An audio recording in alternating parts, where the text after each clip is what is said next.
nínú ẹ̀sìn wa ta ló láṣẹ ó sọ pé ìjọba yìí là á bẹ̀rẹ̀ àwẹ̀ tẹnu wá fi lè gbà á bẹ́ẹ̀ lòmíì bá sọ bẹ́ẹ̀ tá a sọ pé gbẹ̀mí ọlọ́wọ́ ọlọ́run ọ̀ràn bẹ́ẹ̀ lòmíì bá wí táà fi sọ pé ìwọ kọ́ lọ́lọ́run ni a gbọ́ sí lẹ́nu. ẹ tí ì gbọ́ President General Nigeria Supreme Council for Islamic Affairs Sultan Sokoto nìkan ni òun nìkan ló lè declare àjọ tá a fẹ́ bẹ̀rẹ̀ àwẹ̀ Ramadan tẹ́lòmíì bá tún declare àjọ kan ní pé ìjọba yìí la fẹ́ bẹ̀rẹ̀ àwẹ̀ Ramadan yálà kí Sultan tó sọ ni o àbí lẹ́yìn tí Sultan sọ tán in tó ń sọ ni pé ó ń declare rẹ̀ gẹ́gẹ́ bí president àwa mùsùlùmí Nàìjíríà ẹ̀sìn wa sọ pé kápá ẹ̀sìn wa sọnù òfin ẹ̀sìn wa lákàáyí má wàá wò pé ẹ̀sìn wa ló lè lo Amẹ́ríkà sọ pé wọ́n ní president Amẹ́ríkà má tiẹ̀ lo Amẹ́ríkà ṣe press conference ní iwájú ta ní kò ní ìdí láti lọ orí tẹlifíṣàn social media náà dáa kan péèjì kan àǹsí rẹ̀ lójú declare yourself as the president of the United States of America ọmọ sòtórí ẹ̀ ní ìníkẹ́ ẹ lọ pa ilẹ̀ kankan o ẹ má sì pa ilẹ̀ kankan a kàn sọ òfin ẹ̀sìn wa fún wa ni aqulu qawli hadha astaghfirullah li wa lakum. Alhamdulillah, adúpẹ́ fún Allah subhanahu wa ta'ala atọrọkẹ́tì gẹ̀fà nàbíwá Muhammad sallallahu alaihi wasallam ike Allah azza wa jal atọrọ alíjẹ tánà kó ma bá nàbíwá Muhammad kó ma bá wọn ara alẹ́ rẹ̀ àti àwọn sọ̀hábà rẹ̀ àti tó bá tẹ̀lé ọjọ́ náà pẹ̀lú dáadáa ẹ̀mà yàwá nínú Islam lórí súnà nàbíwá Muhammad sallallahu alaihi wasallam akíra wa ikpe assalamu alaikum wa rahmatullahi wa barakatuh gẹ́gẹ́ bá ti máa sọ ìgbẹ́nu dáadáa tẹ̀lé ṣe fún barakallahu fikum wọn nípa àwọn olóyè bí èyí tàn sọ yìí ẹ má ṣàmì bá wa tàn kankan fàánì rẹ̀ kò lè bá ṣe kí ni kò lè bá kárí àwọn ọmọ ìyá wọn fi ọ̀rọ̀ Ìmáàmù Ògbómọ̀ṣọ́ wọn fi ránṣẹ́ sí mi nípa pé so kí n gbọ́ ohun tí wọ́n sọ so ọ̀rọ̀ yìí wọ́n sọ pé àwọn mọ́díkàsì ń gbé káàkiri ìpè ṣé kò jọ bí pé bóyá ìmáàmù ń zúgà àwọn èèyàn àbí ìmáàmù ń dẹ àwọn pọ́blíkì sí èyí tí wọ́n ń dí sílẹ̀ ní gbogbo ọdún yìí that is Mudiru Markazi so gba tí mo wá gbọ́ mo wá rí i pé kò síbi nǹkan tí ìmáàmù ti dákọ̀ ẹni yìí oye so ìmáàmù ń sọ̀rọ̀ tí wọ́n ní gẹ́gẹ́ bí ẹni tí ń ṣe kútúbà fáwọn mùsùlùmí oye fáwọn kìíní fáwọn ẹni tí wọ́n ń gbọ́ kútúbà lẹ́nu wọn oye báyìí so ọ̀rọ̀ tí wọ́n sì sọ lábẹ́ òfin ṣẹ̀ríà ọ̀rọ̀ tí a sì pé ó wọlé ni so ó kàn láwọn nǹkan kan tó yẹ kí wọ́n fi kín lẹ́gbẹ̀ẹ́ so nítorí àwọn ọmọ jákujàku ọmọlẹ́yìn Mudiru àwọn tí ń gbé káàkiri àwọn ń gbé káàkiri pé èyí Mudiru wọn lè ń bá sọ̀rọ̀ so wọ́n sì dákọ̀ Mudiru yín kí ni pírọ́blẹ́mù gbèsè ayé yín so àwọn kan sọ̀rọ̀ tí wọ́n ipe ń táwọn ṣe kí ni ń táwọn gbọ́yé tó sì já sí pé bó ti rí nìyẹn lábẹ́ ṣẹ̀ríà so ẹ̀yin gbé káàkiri pé Mudiru yín wọ́n ń bá sọ̀rọ̀ so ajá sí pé nǹkan burúkú ni Mudiru yín ṣe náà nù nǹkan tí ò da ìbàjẹ́ in tí wọ́n sọ pé Mudiru yín ṣe ní ìbàjẹ́ àtàbúrú yín òun náà lẹ́ ń ṣe kí àwọn kan sọ̀rọ̀ kí wọ́n má dákọ̀ Mudiru yín kẹ́yìn wá máa nítú kẹ́ wá máa gbé sítumọ̀ pé Mudiru wọn bá sọ̀rọ̀ ajá sí pé aláburú gbà nípa tẹ̀sìn Allah bẹ́ẹ̀dà òun lẹ́ni yìí tẹ́ ń ṣe kí ni tẹ́ ń gbé káàkiri so ọ̀rọ̀ tí ìmáàmù sọ ọ̀rọ̀ tó yá sí pé ó wọlé ni èmi ó kàn mẹ́kì àwọn tàálíkù kan oye so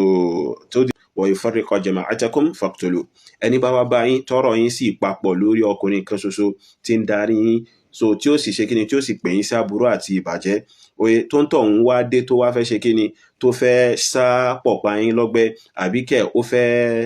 ó fẹ́ fa ìyapa láàrin jẹ̀mọ́ yín ó fẹ́ ya jẹ̀mọ́ yín sọ́tọ̀ọ̀tọ̀ jẹ̀mọ́ mùsùlùmí ó fẹ́ yà sọ́tọ̀ọ̀tọ̀ so kí wọ́n máa wá ṣera wọn gbọ́yé so kí authority mùsùlùmí kó pàṣẹ kan kóun wá fẹ́ sọ pé òun náà authority òun náà lé ẹnu àti sọ báyìí oye so ó fẹ́ ya jẹ̀mọ́ lọ́tọ̀ọ̀tọ̀ nìyẹn so tírò èèyàn báyìí tó bá wá sí yín láàrin àná sàlámù sọ pé faqtuluhu pípa ní kẹpa oye so àmọ́ ìjọba òun ni yóò ṣe kí ni yóò ṣiṣẹ́ yẹn so ìjọba ìsìláàmù ká ló bá wà ìjọba ìsìláàmù yóò ṣe iṣẹ́ yìí so tí ìjọba ìsìláàmù tí ò wá sí náà oye so tíjọba èyíkéyìí ìjọba tí wọ́n bá ń dẹ́rù rẹ̀ wò lábẹ́ rẹ̀ tó bá mọ ẹni tó dáa ẹni tí bá ń dòdò ipò òun náà fẹ́ sọ ara rẹ̀ di authority tíjọba ò sì gbà lọ́tọ́rítì tó ń tọ̀ ń fẹ́ wá máa challenge authority tíjọba gbé kalẹ̀ irú rẹ̀ ló yẹ kí wọ́n ṣe fóun náà torí pé yóò ṣe kíni yóò da àwùjọ rú so ara ìròrí àwọn Khawarij náà nìyẹn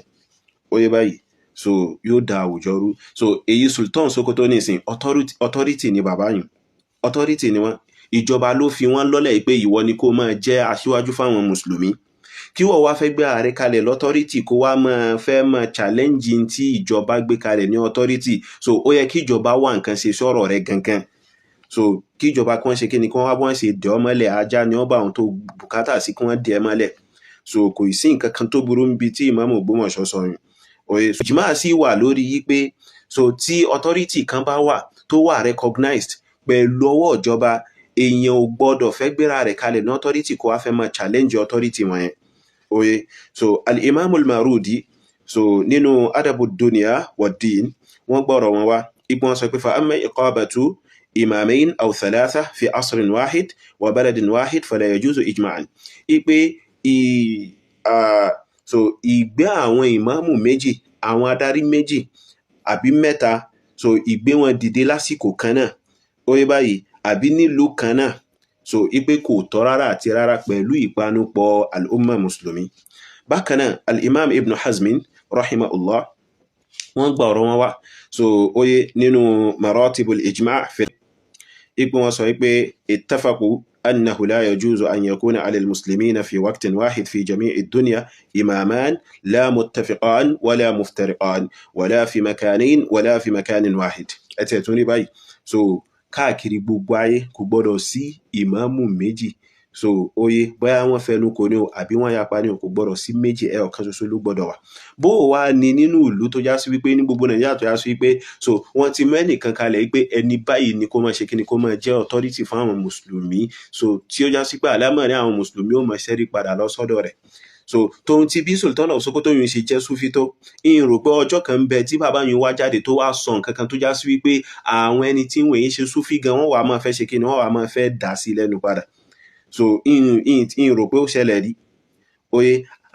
ṣùgbọ́n gbà tí bàbá yìí ti ṣe kíni tí wọ́n ti observe wípé àkèé máa ṣe Sufi nìkan làwọn máa gbé authority láwọn lọ́wọ́ lé lórí fa, àwọn rọra ṣe kíni, àwọn rọra ń lo ọgbọ́gbọ́n, kò dàbí èyí màdàrú tẹ̀ ń gbé káàkiri tí ò jẹ́ nǹkan kan nínú authority tẹ́fẹ́ sọ di àmírò àwọn mùsùlùmí ní tipátipá, kálọ̀ bẹ́ẹ̀ dàmọ́ ṣàfọ̀nà mẹ́yìn. So tíjọba bá mọ tó dá kíjọba ṣe kíni, kíjọba ṣógun rẹ̀ o, gaskiya torí fìtínà ńlá ni yóò máa dálẹ̀. Bákan náà Abul Ma'ali al-Juwayni rahimahullah wọ́n gbọ́rọ̀ wọn wá náà oye nínú al-Irshadu ila qawati'il adillati fi usul al-i'tiqad, ipe wọ́n sọ ipe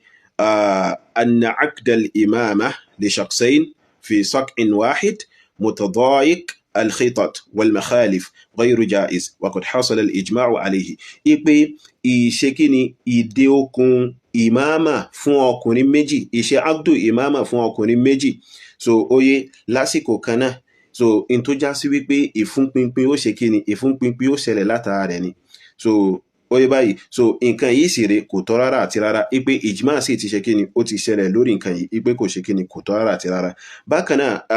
al-Imam Ibn al-Qattan rahimahullahu ta'ala wọ́n gba ọ̀rọ̀ tí wọ́n náà wá, oye báyìí wọ́n gba ọ̀rọ̀ tí wọ́n náà wá, wọ́n ṣe kíni, wọ́n gba ọ̀rọ̀ tí wọ́n náà wá nínú al-Iqna'u fi masaili al-ijma'. Kí ni ọ̀rọ̀ wọn tí wọ́n gbà wá, àwọn sọ tí wọ́n ipe واتفقوا أنه لا يجوز أن يكون على المسلمين في وقت واحد في جميع أقطار الأرض إمامان متفقان ولا مفترقان. ìrọ̀rọ̀ Ibn Hazmi sọ òun náà làwọn náà sọ ní ti ṣókí. ọ̀rọ̀ tí Ìmáàmù Ògbómọ̀ṣọ́ sọ yìí ọ̀rọ̀ tó yá sí pé so bó ti yẹ kó rí lábẹ́ òfin Allah bẹ́ẹ̀ dá nìyẹn, so àmọ́ ìjọba ni ó ṣe kíni, ìjọba ni ó take charge o, káwọn ọ̀dọ́ kan má lọ sásábẹ́ ọ̀rọ̀ wọn wá sọ pé àwọn fẹ́ lọ dá fìtínà kan lẹ̀ ní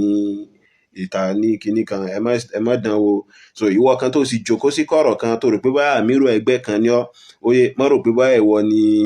oníkápá kinní yòó oye